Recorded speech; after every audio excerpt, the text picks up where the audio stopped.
All right, you know what it is. This one's about NBA YoungBoy. He waived his right to a preliminary hearing so that he could be granted bail. I'm going to explain to you what a preliminary hearing is, what you got to go through when you first get arrested, the steps you go through. One is the preliminary hearing. Hit that like button, hit the subscribe button, and don't forget, I got a party May 18th, next Saturday at 9 Degrees in Fort Lee. Put it in the Google. All the information is there on how to get there. Sit back, enjoy the ride, and let's do this, man. All right.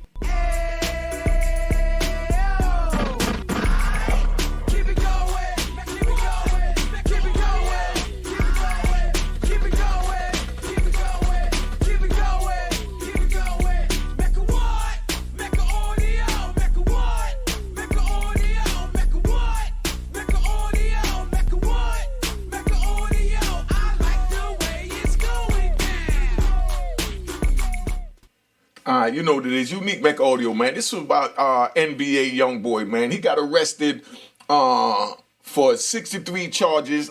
Identity fraud, forgery, possession of controlled substance. He already had a pending gun charge. He was on house arrest. He got all this going on at 23, you know. Now, YoungBoy, you done made it, done made the millions, so you got to fall back and realize that these people ain't playing no games, right?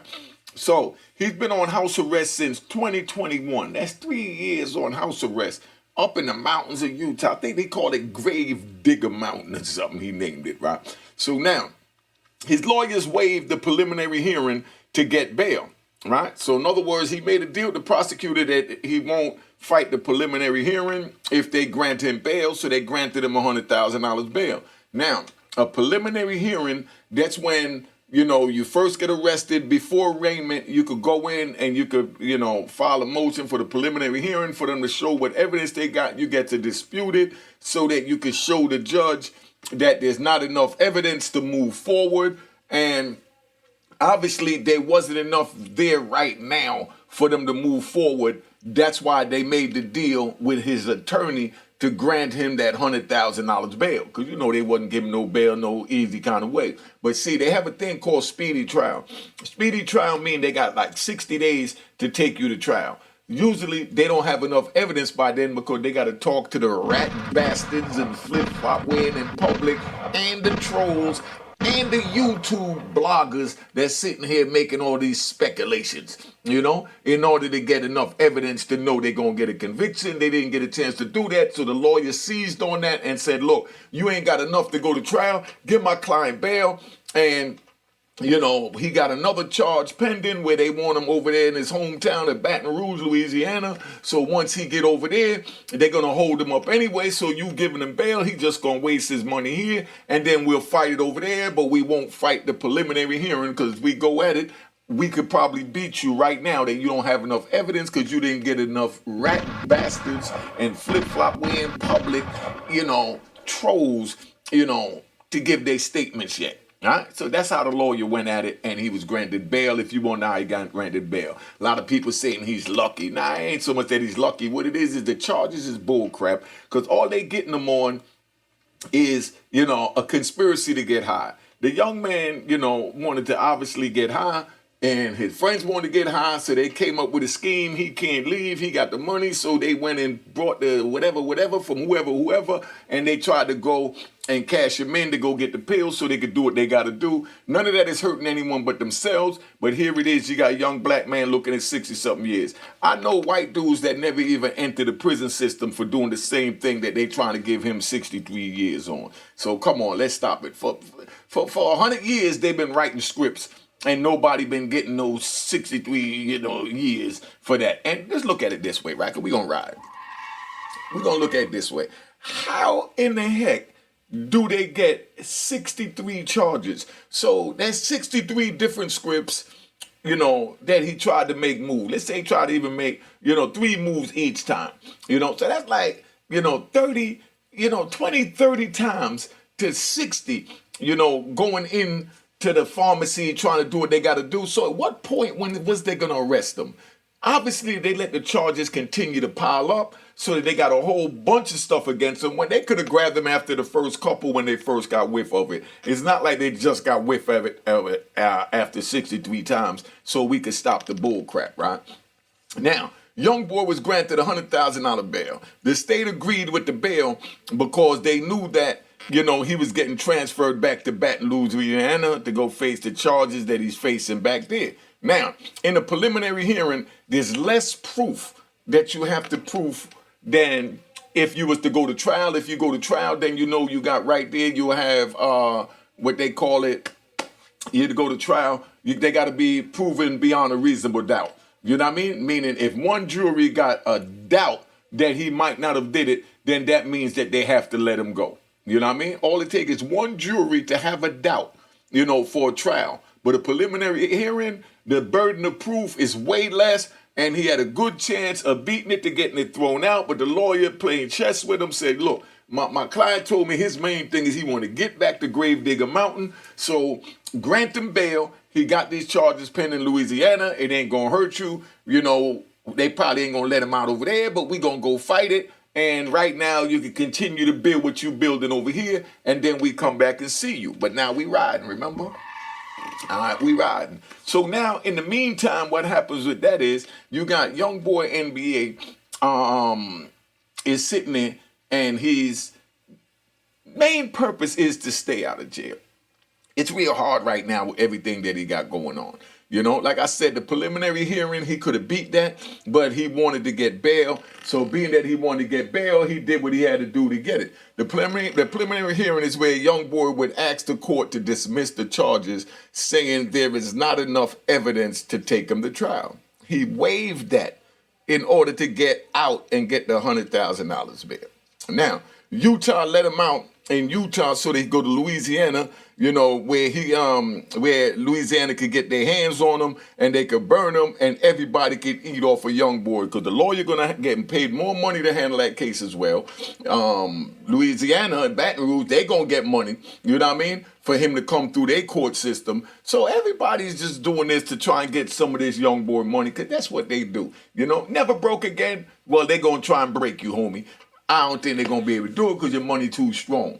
Now, the two states don't have, like Louisiana and Utah, they don't have to run the time together. He looking at 63 years over there in Utah and maybe 10 or whatever he looking at over here in Baton Rouge. So they could give him, let's say, 10 years in Baton Rouge and then give him 63 years over in Utah. And they run them separate where he got to finish the 10 years before he begin the 63 years. And being that he was in Utah, he'll probably go to trial in Utah first. So if he get the 63 years in Utah, he'll have to finish that sentence and then start the 10 years over in Baton Rouge. So that'll give him a total of 73 years he's looking at, all for conspiracy to get high.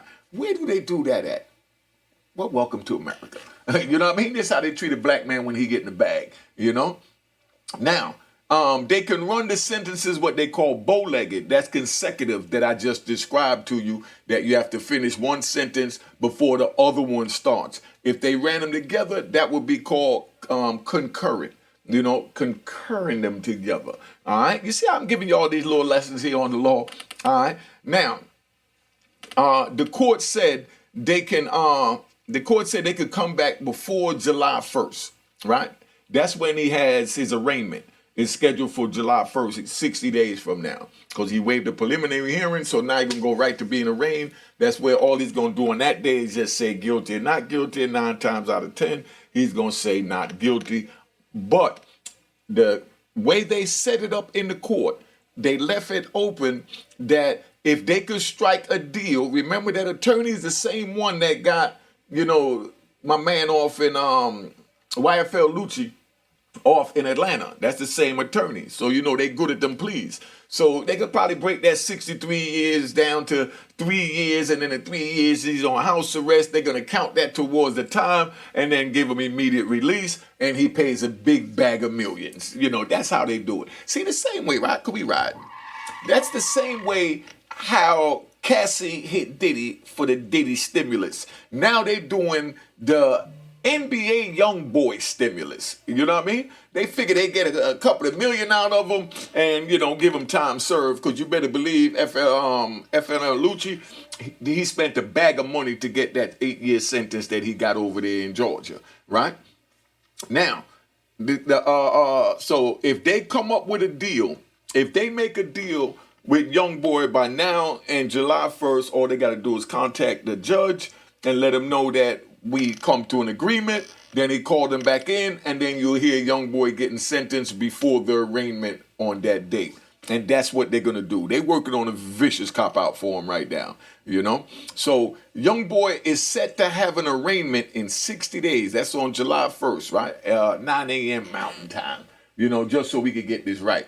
Right now, he's sitting in county jail in Louisiana, even though he paid bail in, Utah, because that's the way they work. They let you out on one, they get you on another one, and it's just crazy. Now, all this for conspiracy to get high.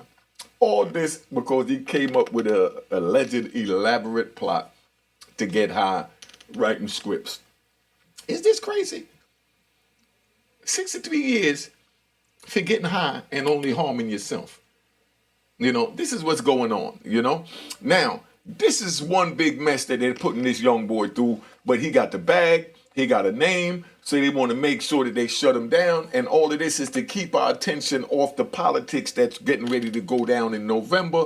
This is too close for an election for you not to be seeing all this election campaigning going on, because what are we at? May, June, July, August, September, 5 months away. They're not even campaigning, but instead they got all the Diddy news up there. They got the NBA YoungBoy news up there. They making speculations about Jay-Z. Keefy D thing getting ready to come up over the summer. And all this to keep the minorities occupied and away from the political arena so that they don't go vote. They don't know what is going on. They're busy stuck on their phones or in front of their computers or their big screen TV, watching all of this, nigga gossip. You know what I mean? You see how they playing, y'all? Everybody caught up to be watching this. Now, the ex-president is going to trial for 90-something charges. His people is supporting him. You know what I mean? 100% still want him in the White House. And then here it is, NBA YoungBoy, they already wrote him off guilty. You know what I mean? Look at Diddy, they wrote him off guilty, but his people holding him down. It's our race that when we look in the mirror and we see our black faces looking back at us, we don't like what we see. So therefore, any other black face we see resembles that face in the mirror, so that we all could sit here, and just hate each other. Because it's what I don't like is, right, and what I'm seeing is that you got all these Europeans now, not me white people, you got all these Europeans that's out here, and what they're doing right now is, right, let me tell you how to put this. What these Europeans are doing right now is they're reporting on our urban news. They breaking down the mind of this one, the mind of that one, why this one did this, and all of this they talking about with us. But what I did notice is, and y'all put in the comments, those lawyers that suing Diddy, for some reason, what I noticed, y'all put in the comments, are all black. All the lawyers that suing Diddy is all black. I didn't see any white lawyers suing him. I'm just saying, I'm not making no speculation. I'm just pointing out a fact. You know what I mean? So now we got YoungBoy, NBA. Like I said, he waived his right to a preliminary hearing where he could afford it to say they didn't have enough proof, to take him to trial, and could have got it thrown out. But the lawyer made a strategic chess move to say, no, we're not going to, fight the preliminary hearing. Just give us bail. So he could go back to Gravedigger Mountain and go ride his horses and chill. You know what I mean? That's where they at. So now he gets the bail and they whisk him off to, down there. But, where we at with it? Remember, I got a party on May 18th at 9 degrees in Fort Lee. May 18 at 9 degrees in Fort Lee from 8 o'clock to 8:30. You could call me at the number that come on the screen, It's up there right now, 917-680-9091. Call me for information. I want to see all my people there. You know what I mean? We're going to have twerking contests and everything up there. You know what I mean? We're going to have twerking contests for bottles of champagne or whatever. We're going to make sure everybody right and everybody have a good time. And make sure y'all show up. It's my 60th birthday party and it's my 4-year anniversary coming home. I didn't do a coming home party when I first came home because I came home during the time of the shutdown, just so you understand. But I'm here now. We here now. We going to party together.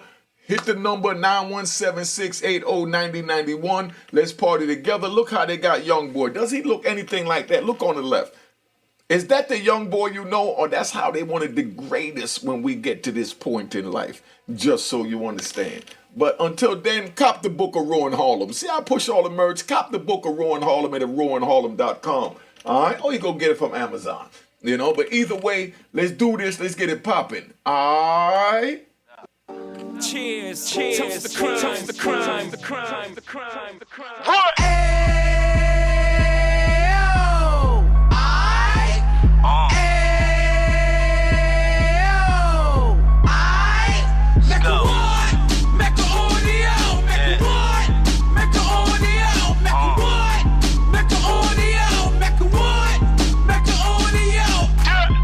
Fresh out the can of 26, yeah. He back on the strip, getting back in the mix. Yeah. What he mentions a gift. Right. You stand up 10 toes down, and I suggest you pay attention to this. Real. Take a little gully posse and put it in Harlem. He cut from the bottom, came up from the bottom. Drop the book, you should go and get it. The Instagram page and the YouTube, you could go and visit. Yeah. Then you could consider yourself LinkedIn. Real. Sit front row and get Jews from a kingpin. How he went through it, so you ain't gotta go do it. To not pay attention would be stupid. Talking about a man that probably put your grandfather on. Probably the reason that him and your grams got along. A man that generated millions on the block, did his time, never squilling to the cops, Mecca audio.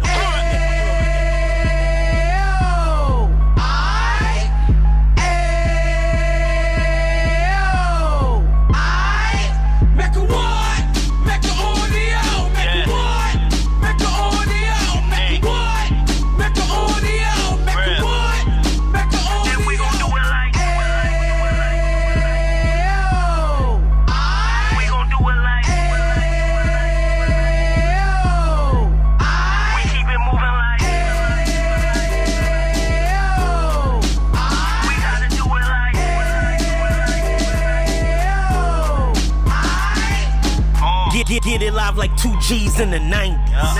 Drop top beamer so shiny. I let shorty go, she was whining. Treat her like my past, she behind me. Spend a couple bands on the dapper Dan. You be back again, getting green like a Packers fan.